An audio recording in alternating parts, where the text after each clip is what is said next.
hari Minggu, hari yang dinanti untuk beristirahat dan bersantai. Tapi jangan lupa, hari Minggu juga ada temu janji anda bersama Nona. Jangan ke mana-mana, okey?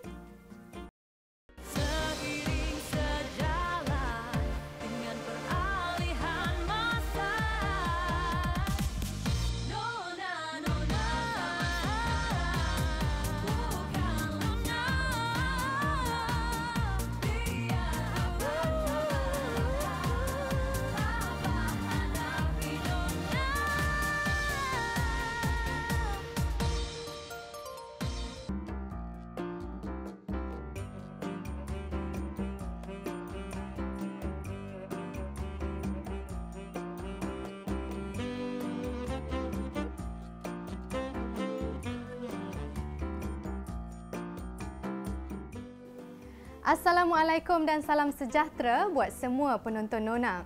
Hujung minggu sebegini, pasti pelbagai perancangan diatur bersama keluarga tercinta mahupun teman-teman rapat. Biarpun sekadar meluangkan waktu menikmati sarapan pagi dan hidangan tengah hari sambil bertanya khabar dan berbual santai, sudah tentu masa yang terluang ingin dimanfaatkan sebaik mungkin. Hargailah masa yang ada kerana setiap detik yang berlalu tidak mungkin kembali lagi.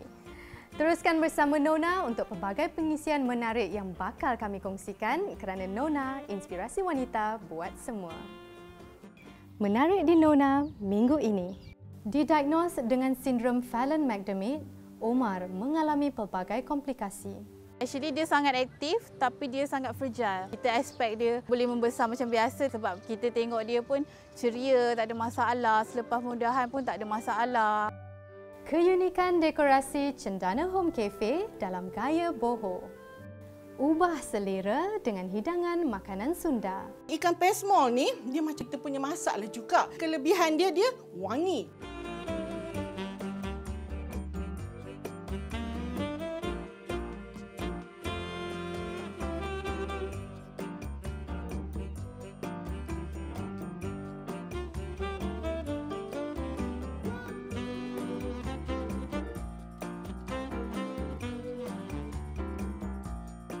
Inspirasi dalam bergaya bagi setiap wanita berbeza cita rasanya.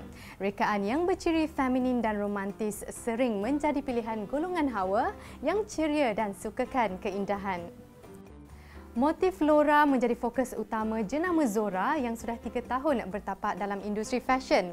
Koleksi gaun dan blaus terbaharu daripada jenama ini mampu membuai perasaan penggemarnya seolah-olah berada di taman bunga.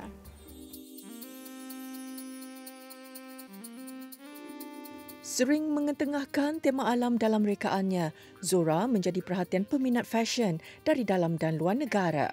Gemar melihat golongan wanita kekal bergaya setiap hari, jenama ini menampilkan koleksi anggun dan minimalis sesuai dengan peredaran fashion dunia.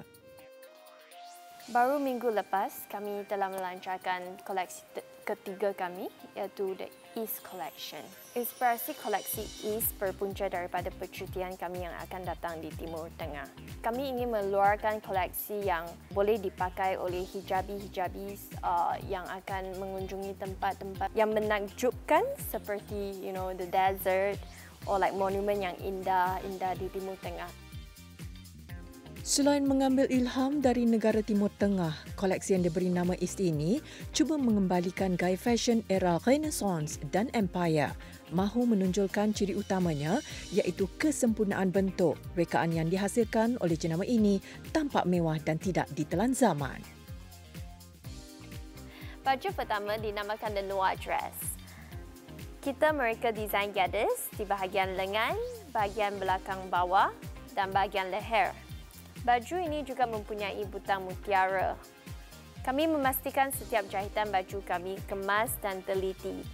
Kemudian, kami ada the montage dress yang mempunyai prints dengan elemen-elemen palm trees. Elemen yang jadikan tarikan utama ialah pleats di belakang bahagian baju. Untuk lengan, kami memilih balloon sleeve untuk memberikan keselesaan dan casual vibes kepada pemakai. Biarpun dunia fashion sering berevolusi, jenama ini masih mengekalkan sentuhan klasik dengan menampilkan potongan lengan yang besar atau balloon sleeve. Yang dasi dress ini kami mempunyai 2 warna. Dress ini selesa kerana bahan yang digunakan ialah 100% cotton. Dia mempunyai empire cut dan perincian mutiara sebagai hiasan, jadi dress ini nampak lagi sweet. Gaun maxi dengan potongan empire menghasilkan ilusi ramping di bahagian pinggang dan sesuai untuk mereka yang ingin kelihatan langsing dan tinggi. Pemilihan materialnya juga sesuai dengan keadaan cuaca yang panas. Untuk opal kurung pula, ia merupakan inspirasi daripada koleksi pertama kami, iaitu The Opal Series. Lain daripada dresses yang tadi, kita ada yang didatangkan baju dan kain yang asing. Jadi, kalau boleh lihat dekat material baju ini, boleh nampak butiran bunga. Butang yang kami gunakan pula adalah butang balut dan cutting di bahagian pinggan membuatkan pemakai kelihatan lebih ramping dan look yang mewah. Sama seperti opal, Cleo juga menggunakan butang balut di bahagian depan dan juga tangan. Warna yang kami pilih ialah hijau daun pisang dan merah jambu. Material yang kami pilih ialah textured satin, menjadikan look ini sesuai dipakai ke majlis.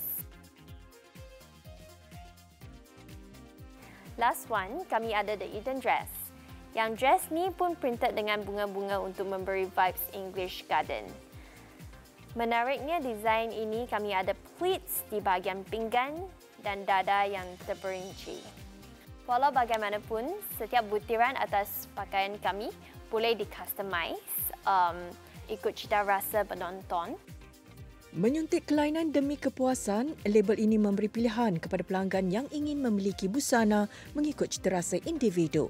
Mereka boleh memilih fabrik, warna, rekaan dan sebagainya untuk gaya idaman masing-masing. Zora Silhouette yang membuat hyper realistic rendering, jadi orang dapat nampak macam mana yang baju tu bila dah siap rupa dia macam mana. Setiap orang ada kesukaan yang berbeza, ada yang suka sleeve yang berbeza, ada yang suka fabric yang berbeza. Jadi dengan Zora Silhouette kita boleh benarkan setiap pelanggan dapat buat dia punya style sendiri.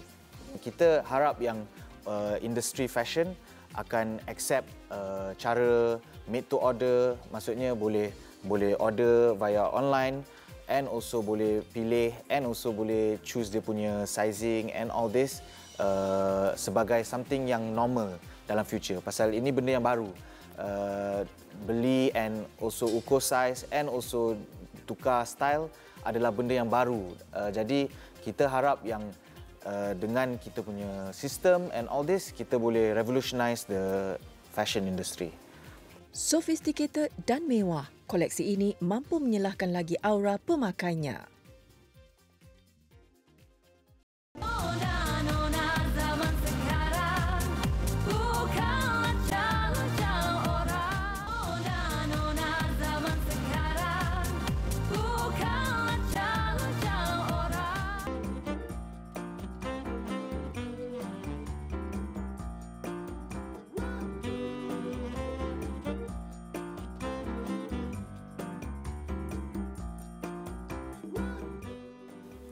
Didiagnos sebagai pesakit sindrom Phelan-McDermid, Omar Muhammad Haris Amir yang baru meniti usia 4 tahun melalui pelbagai komplikasi akibat daripada ketidaksempurnaan kromosom yang dialami. Diuji dengan penyakit ini sejak lahir, Omar tidak sensitif dengan kesakitan di mana jika kecederaan atau situasi yang menyakitkan berlaku, dia tidak dapat menunjukkan reaksi. Pernah menjalani beberapa pembedahan, anak ini juga mengalami masalah rabun dan kurang pendengaran. Survival menyelami kisah Omar untuk memberi kekuatan semangat bagi keluarga yang mengalami nasib yang sama. Tak sangka bila kita letak dekat atas katil, pergi solat sekejap, tahu-tahu dia dah tiba-tiba dia boleh bergolek jatuh sampai patah tulang selangka dia. Sebab dia kan tak rasa sakit sangat, bila dia dah luka ke apa baru dia datang kat kita tunjuk macam tu je. So sampailah detect dapat dia punya penyakit Phelan-McDermid syndrome. Keadaan anak kecil ini kelihatan sempurna dan cukup sifat walaupun hakikatnya dia dilahirkan berbeza daripada kanak-kanak yang lain. Adik Omar didiagnos menghidap sindrom Phelan-McDermid sewaktu menjalani rawatan di hospital akibat jangkitan kuman pada paru-paru ketika berusia 3 bulan. Sindrom Phelan-McDermid merupakan gangguan genetik yang disebabkan oleh kehilangan atau penyusunan semula kromosom 22. Penyakit ini mungkin disebabkan oleh faktor seperti bahagian kromosom yang terputus sewaktu pembentukan sperma atau sel telur, berlaku kerosakan pada kromosom atau translokasi yang tidak seimbang. Keadaan ini boleh menyebabkan pesakit mengalami gangguan intelektual, perkembangan mental yang lambat, kurang deria sakit atau menjadi hyperaktif. Masa pertama kali tu actually dah expect benda ni, macam doktor pun dari awal dah macam bagi hint ada sindrom, tapi tak dapat. Sindrom tu susah nak cari kan.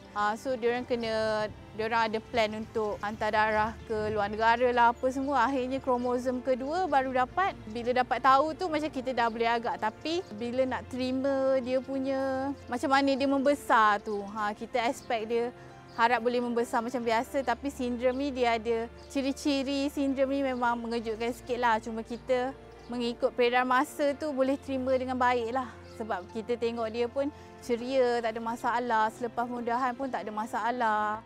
Kehadiran Omar tidak sekalipun dianggap bebanan. Dia adalah permata berharga buat keluarganya. Penyakit agak jarang jumpa di Malaysia. Jadi perasaan saya sewaktu itu menerima seadanya lah, dengan penuh kasih sayang lah. Cabaran tu ada, cuma bagi saya macam mana untuk mengatasi cabaran tu, memastikan anak saya sentiasa sihat dan selamat. Deria sentuhannya menjadi lemah. Dia juga mengalami masalah rabun. Ada ketikanya Omar perlu memakai cermin mata dengan kuasa kanta mencecah 600.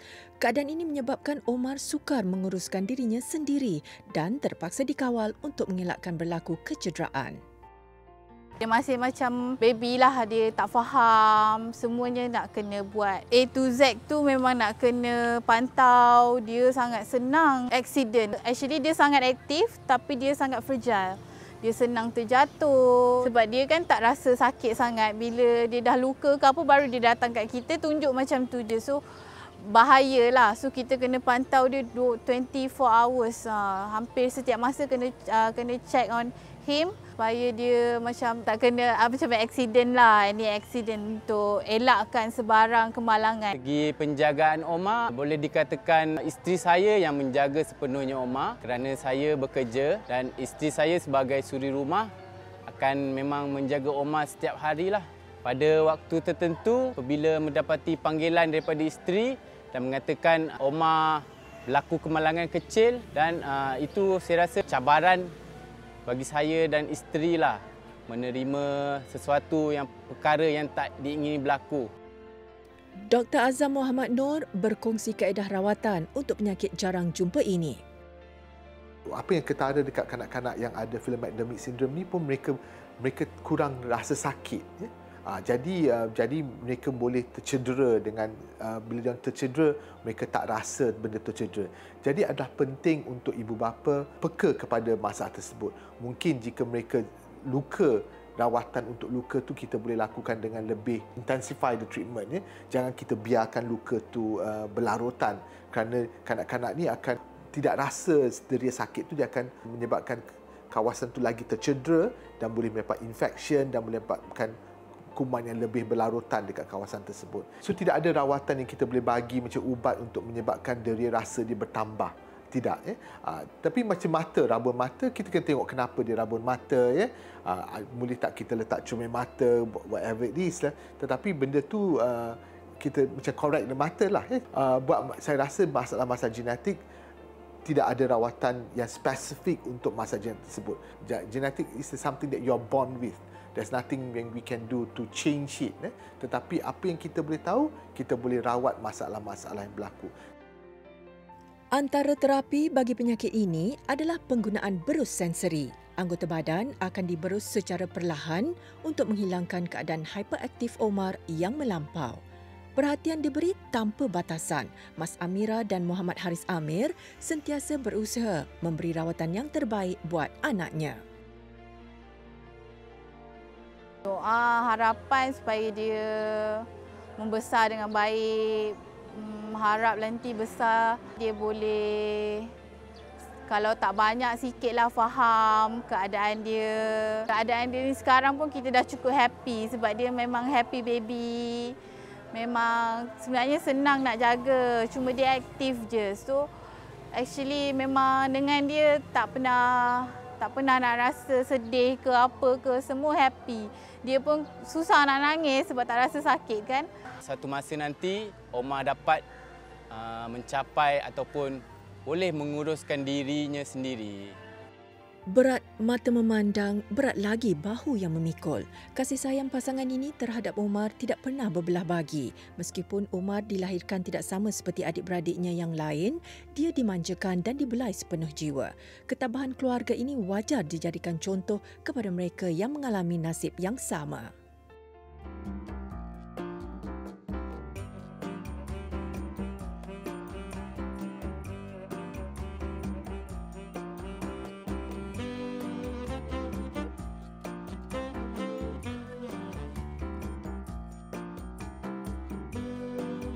Lokasi pilihan Nona minggu ini merupakan sebuah kediaman teras 2 tingkat dengan keluasan 20 x 65 kaki persegi.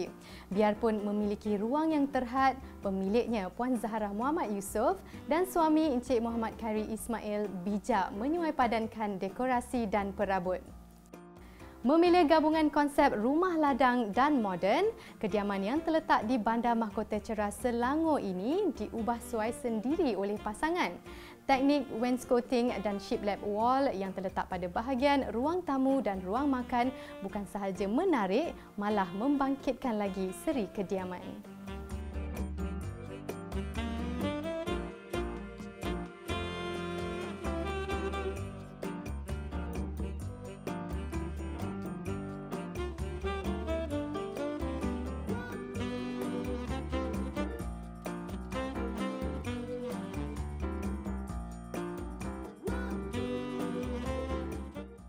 Sesekali mengubah selera dengan hidangan masakan Sunda pasti memberi cita rasa berbeza kepada mereka yang ingin mencuba sesuatu yang baharu. Pesmol ikan yang popular di bahagian Jawa Barat Indonesia menjanjikan aroma yang unik dengan gabungan rasa pedas, masam dan manis. Teknik memasaknya hampir sama dengan masakan rendang. Ikuti cara penyediaan pesmol ikan bersama Azian Hassan dalam segmen Air Tangan. Singgang ikan tongkol versi Terengganu. Bihun sup ikan tamban. Gulai lemak nenas ikan sepat. Ikan bawal masak sweet sour. Mula-mula gaulkan ikan dengan garam kunyit, goreng sampai garing. Masak tauco ikan kembung. Ikan tongkol masak kicap. Ikan keli berlada. Ikan masak cuka. Hari ini nak masak cuka guna ikan bawal emas.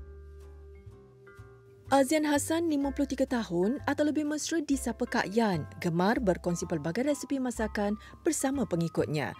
Mula aktif di media sosial sejak 2 tahun lalu. Kini, Kak Yan berjaya menghasilkan 9 buah buku masakannya sendiri.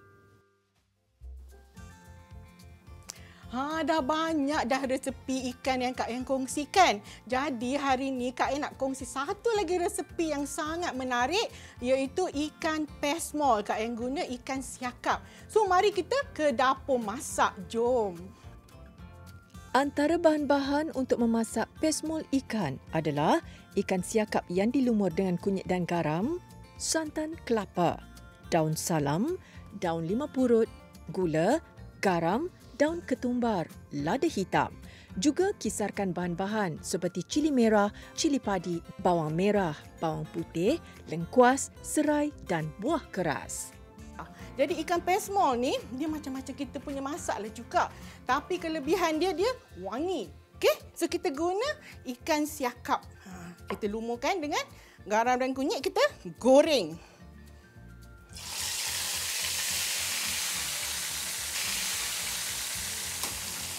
Ikan kita dah garing. Dia kena garing keemasan. Jadi Kak Yan nak cakap, selain pada ikan siakap ni, kita boleh guna ikan bawal.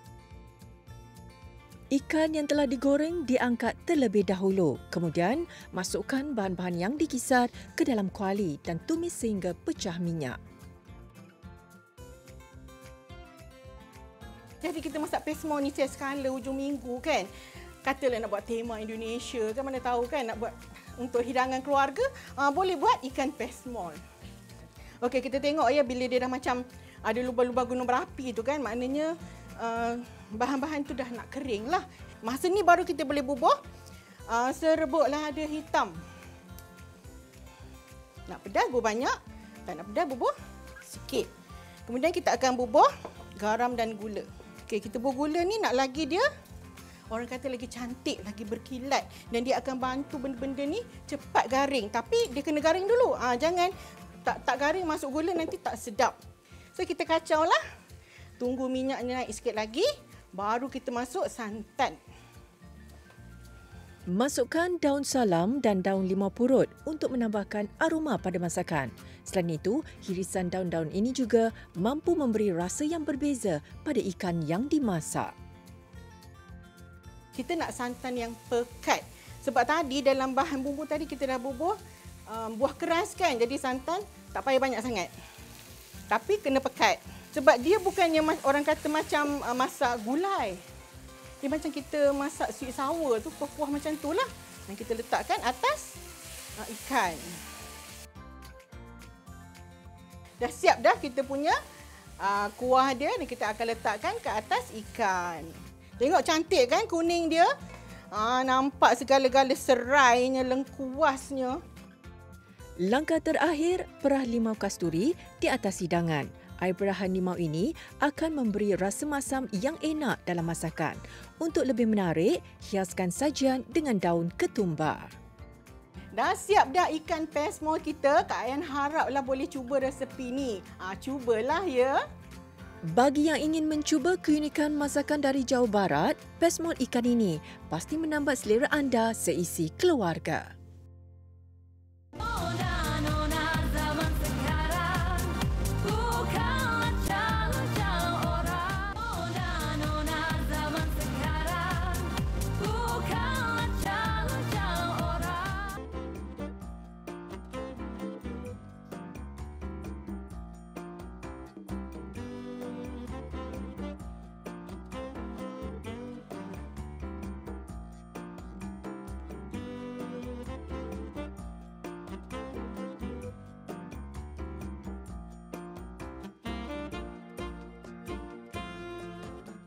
Seni hiasan landscape sesebuah kediaman bukan sahaja mampu memberi aura ketenangan, malah dapat membezakan sesebuah rumah dalam satu kawasan perumahan. Minggu ini, Nona bawakan hiasan landscape bercirikan Bali moden dan mengetengahkan elemen bunga-bungaan seperti kemboja, heliconia, calathea dan alocasia yang menjadi simbolik sebagai pemilihan temanya. Ikuti perkongsian tip penjagaan Taman Bali Moden dalam segmen Laman Deko. Memiliki sebuah laman yang cantik pasti menjadi impian pemilik kediaman. Apatah lagi apabila ia mampu memberi suasana nyaman kepada mereka setelah penat bekerja seharian. Mengambil inspirasi dari Pulau Bali, Indonesia, Syahriza menerapkan suasana laman Bali yang mengetengahkan keunikan flora dan fauna di laman kediamannya. Bali merupakan salah satu tempat favourite saya dan keluarga. So dari situ tercetusnya idea untuk menyerapkan elemen-elemen Bali di laman rumah kami lah. Okey, antara elemen-elemen dan ciri-ciri Bali adalah pokok-pokoknya kebanyakannya jenis tropikal, hijau dan sedikit bunga seperti heliconia dan kemboja. Dan rumput juga memainkan peranan penting untuk meniupkan suasana Bali itu. Saya mengambil keputusan untuk mix and match di tanah dan pasu supaya di masa hadapan kita boleh mengalihkan yang mana ada pasu, kita boleh tukar kepada konsep yang lebih moden. So bila ada pasu ni konsep tu akan berubah sikit kepada moden Bali. Selain daripada pokok-pokok, saya juga menggunakan elemen-elemen seperti batu kelikir supaya dianya nampak natural, terkena dengan suasana Bali itu sendiri. Penggunaan baja yang sesuai dan kaedah penjagaan pokok yang rapi adalah penting bagi memastikan tanaman subur dan segar menghijau. Cabut je Cik Reza? Cabut je. Rumput-rumput yang liar ni kita kena cabut. Dan daun ni pun kalau ada kuning kita kena. Jadi paling penting sebenarnya kita kena tahu teknik jaga pokok-pokok ni lah Encik Reza. Betul, kita kena ada sedikit ilmu supaya pokok ni sentiasa subur dan kelihatan cantik. Faham. Sebenarnya pokok Heliconia ni merupakan salah satu pokok yang menjadi simbolik kepada laman berkonsepkan Bali. Mungkin ramai yang tak tahu cara penjagaannya sangat mudah, hanya baja sebulan sekali. Tapi Cik Reza, baja apa yang kita nak gunakan tu? Oh, kita boleh guna baja 15 atau baja kopi ni. Dia sangat murah di pasaran. Dalam 5 ke 7 ringgit je. Murah betul. Betul, Fahal. Betul. Cara dia pun senang je. Kita tabur saja begini. Oh, tabur je? Nak try? Boleh. Macam tu je? Gitu. Oh, mudah je caranya. Mungkin pokok Heliconia ini boleh dijadikan pilihan untuk laman rumah anda juga. Bukan sekadar cantik dipandang mata, tapi masa yang diambil untuk menjaga juga singkat. Kan Cik Reza? Betul.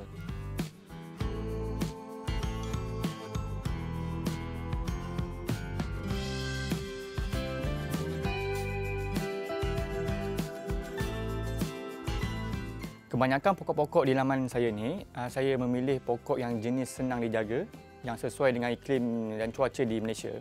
So ianya senang untuk penyelenggaraan. So bila pokok-pokok yang hijau ni dia tidak memerlukan sangat penjagaan yang rapi. Seperti contoh pokok kalatia.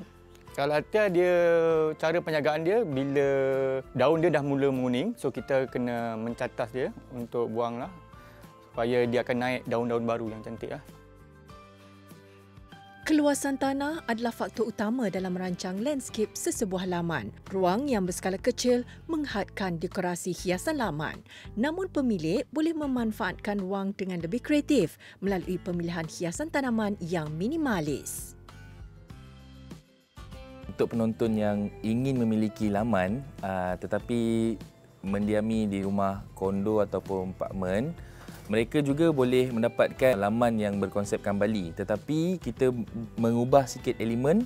Kita menggunakan pasu-pasu yang lebih artistik daripada Bali, yang bercorakkan konsep Bali, ataupun kita boleh menggunakan batu-batu hiasan, dan rumput tiruan memang sangat diperlukan untuk menghijaukan suasana tersebut.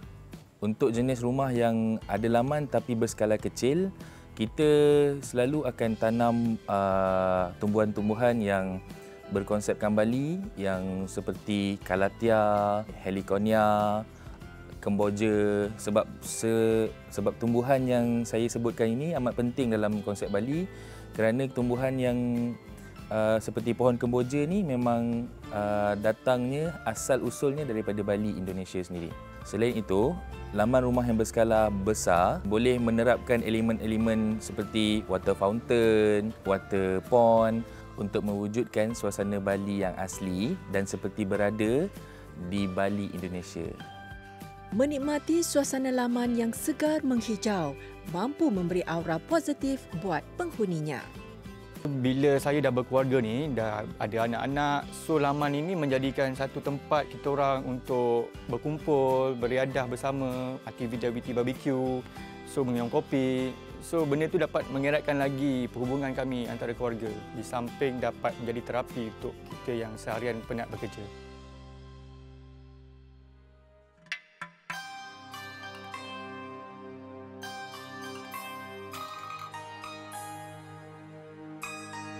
Bismillahirrahmanirrahim. Assalamualaikum warahmatullahi wabarakatuh. Apa khabar penonton-penonton setia rancangan Nona TV3? Sahabat-sahabat, kita sangat-sangat takut apabila melihat angka-angka penceraian yang sangat banyak berlaku dalam negara kita. Maka bila kita tengok, kita kaji balik apa sebab mereka ini berpisah, sebab mereka bercerai, sebab mereka berputus asa dalam perkahwinan dan akhirnya anak-anak menjadi mangsa. Ya, antara sebabnya ialah ramai daripada suami dan isteri dia tidak jumpa titik pertengahan ataupun titik pertemuan, masing-masing mencari kesalahan daripada pasangan. Bagaimana cara memberikan hak kepada isteri anda. Supaya apa? Anda boleh hidup dengan tenang, hidup dengan sentosa dan bahagia. Yang pertama, kita kena faham dahulu, apabila kita nak memberikan hak kepada isteri kita ini dia punya hak sama rata sebagaimana hak seorang suami. Allah Subhanahu wa taala berfirman dalam surah Al-Baqarah ayat 228, walahunna mithlul ladzi alaihinna bil ma'ruf. Ayat ini membawa terjemahannya kepada kita, dan para wanita itu mereka punya hak yang seimbang yang perlu dilayan kepada wanita-wanita dengan cara yang baik. Nombor dua, sahabat-sahabat, kita nak faham juga di antara dua perkara.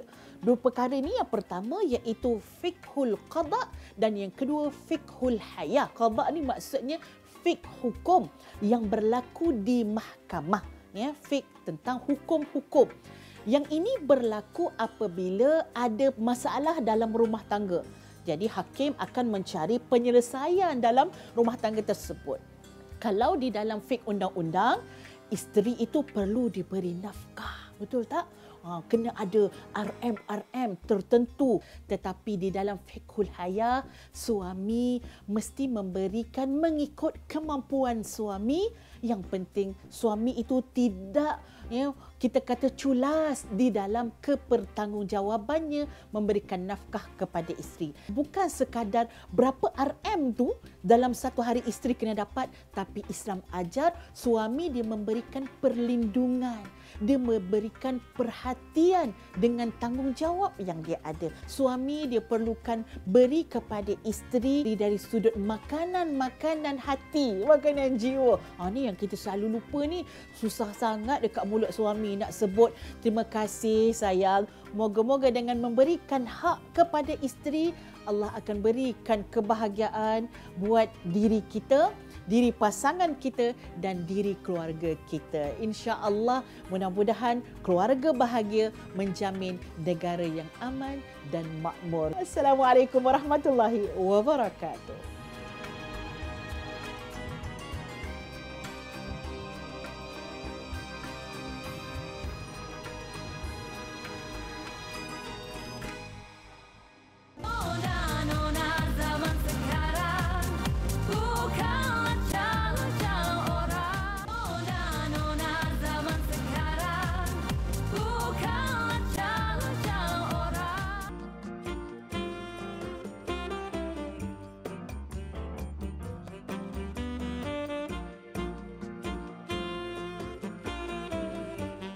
Mengambil inspirasi daripada gaya boho, Cendana Home Cafe mempamerkan dekorasi dan hiasan dalaman yang unik dengan pemilihan perabot rotan untuk menyelahkan lagi konsep yang dibawa. Menikmati waktu santai di sini, pelanggan boleh memilih sama ada ingin merasai sajian ala Inggeris atau citarasa menu tempatan seperti laksa dan soto ayam. Lebih menarik lagi, pelbagai aktiviti disediakan Saban Minggu sebagai tarikan pengunjung ke sini. Relax kejap berkongsi lokasi istimewa ini. Jika dilihat luarannya, ia kelihatan seperti sebuah kediaman yang biasa. Namun sebenarnya, ia adalah sebuah kafe yang terletak di Jalan Kuantan Titiwangsa, Kuala Lumpur. Cendana Home Cafe yang dibuka pada Mac lalu sesuai dijadikan tempat untuk bersantai atau menghabiskan masa bersama keluarga. Idea ini tercetus sewaktu selepas PKP, selepas daripada MCO. So daripada situ, Aina kerap mengajar my friends untuk datang makan and then kerap menjadi host. Contohlah waktu tu Deepavali, kita akan buat tema Deepavali. Kalau time tu tema dia Chinese New Year, kita akan buat tema Chinese New Year. Mengambil inspirasi daripada Bohemian Glam, dekorasi kafe ini memberikan pengalaman berbeza dan menenangkan mata. Baik perabot, dekorasi dinding, elemen warna serta barangan hiasan. Ia dilihat menarik dan mempunyai nilai estetika yang tersendiri. Menurut pemiliknya, kebanyakan barangan di sini adalah koleksi peribadinya.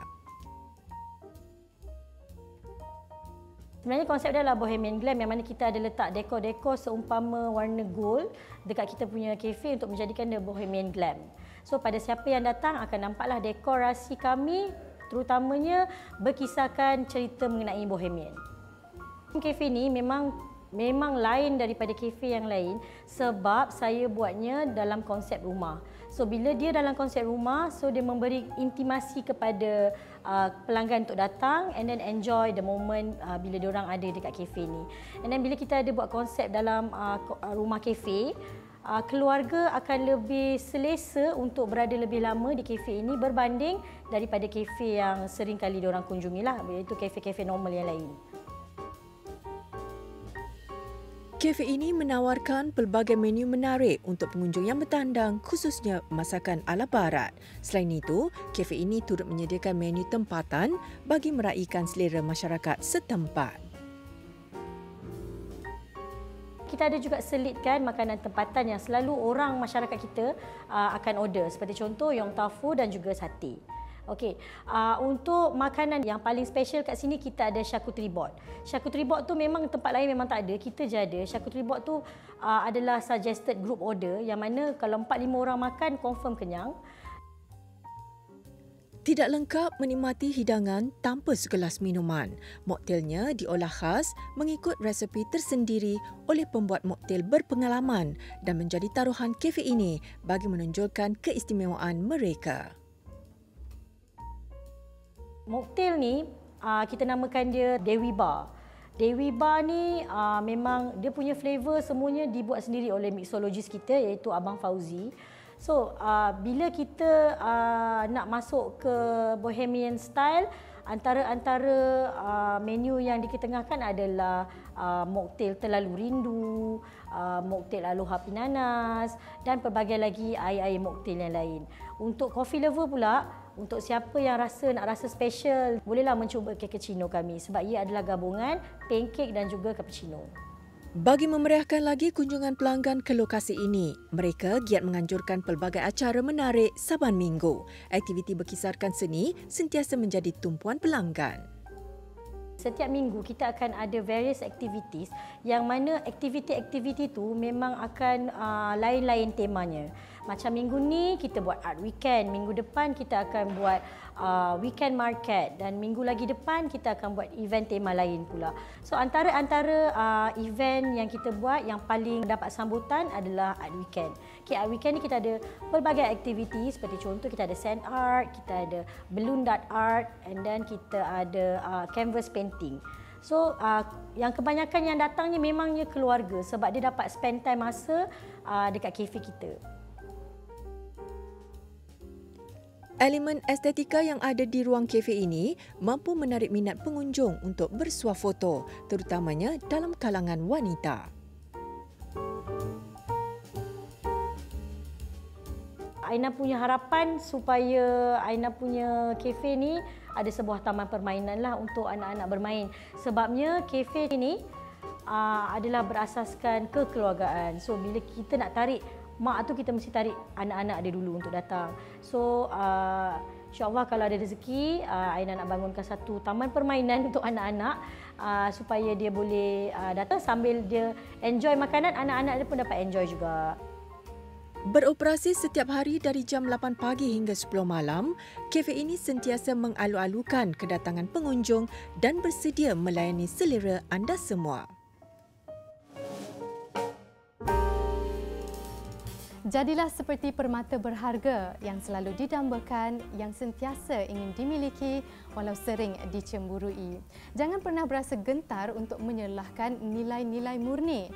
Jika diuji, jadikan setiap dugaan sebagai pengalaman terindah untuk mematangkan diri. Always aim high and care deeply what you believe in.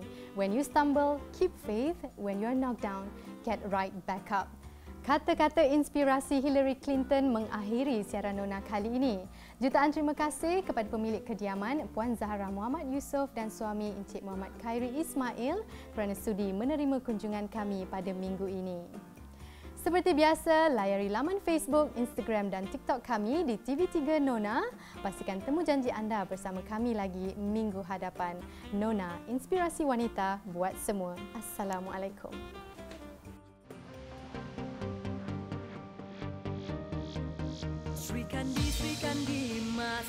kini yang bekerja ya